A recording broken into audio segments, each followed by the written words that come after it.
नजरिया चुरावल बहुत बात होला, नजरिया लगावल बहुत बात नहीं है।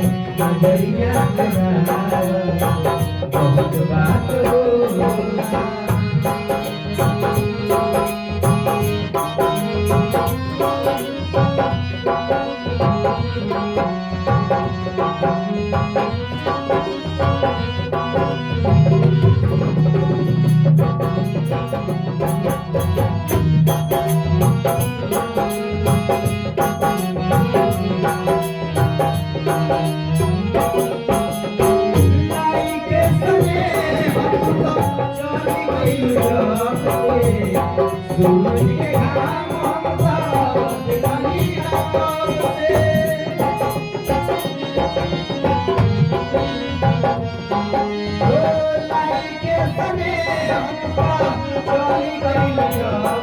सूरज के घाम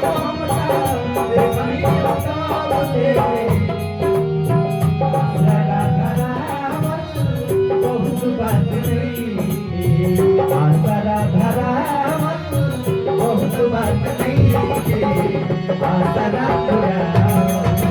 बहुत बात होला, नैया लगा बहुत बात नहीं नजरिया चुरावल बहुत बात होला।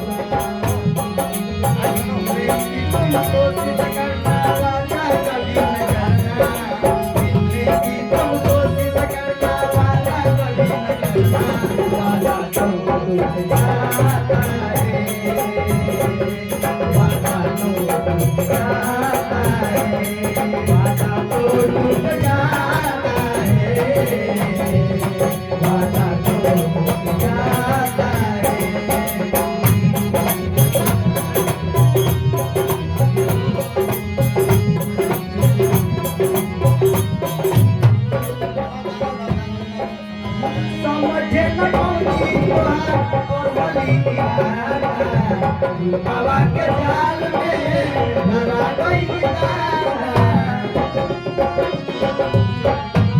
हो समझे न पैली तुहार असलिया बाबा के जाल में धरा गई